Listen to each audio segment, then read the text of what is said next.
Hey Titans, Mr. Cier here. I'm just showing you how to get started on your design Triptych project. So we're going to go over to Illustrator. Okay, and once Illustrator opens, you're just going to go to File, New. This is a little bit more complicated than usual, so definitely pay attention to this part. When you go to File, New, this will come up. You're going to change it to your last name first. My last name is Cier. My first name is Mr. My grade is going to be 9, wink, wink, and I'm going to call this D3 for the project code. Whoops, not DS, D3.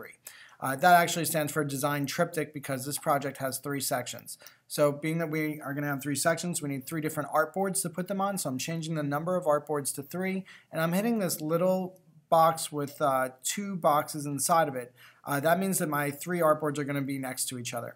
I want to make sure that my inches are set here, my units are inches, and all these numbers are what you see here, just these 3 numbers: spacing, width, and height. You can see that they're different than our usual things, so for this one you're not going to look up at the board. Alright, so I'm going to press OK. And then you're going to see 3 panels that are going to be, they're called artboards in Illustrator. Okay, so your next step is to go over to Google using Safari or maybe Google Chrome. And you're basically going to decide what your theme is going to be. My theme is going to be video game related things like characters or controllers, things that remind us of video games. So I'm going to look for shapes of things that I'll be able to tell what they are. So obviously I want to pick, if I'm using characters for example, I want to make sure it shows the whole character, not parts of the character with cutoffs. I need the shape of the character because ultimately we're going to be drawing these as silhouettes. And a silhouette, if we look one up,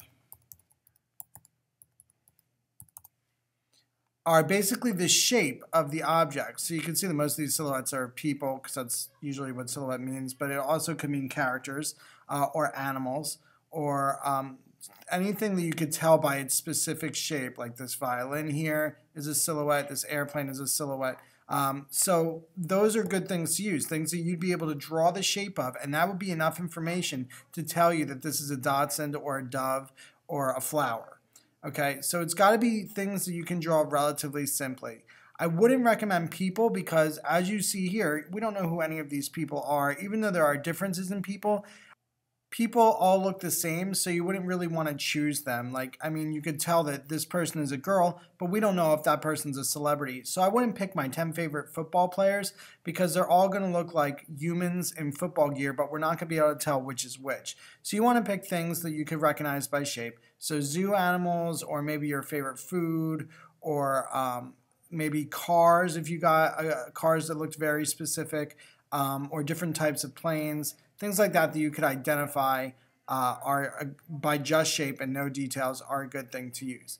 So we're not going to actually use silhouettes though. You have to use photographs or cartoons. So for example, I'm going to type in joystick because that's something that used to be used when playing video games. So I found a good picture of a joystick that I feel like the shape is going to give it away. And then I could just drag it to my desktop, or I could drag it directly into my picture. If it appears way too big, just use your selection tool to make them smaller. You can hold the shift button to keep things in proportion. And I'm just moving it, shrinking it, moving it, shrinking it until it fits somewhere on one of my artboards, which is another word for pages. So I already collected some other pictures I'm going to be using. I'm going to be using some characters that also remind me of video games, like for example Mega Man, Mario. So once you have all 10 of your pictures, you're going to start drawing each one.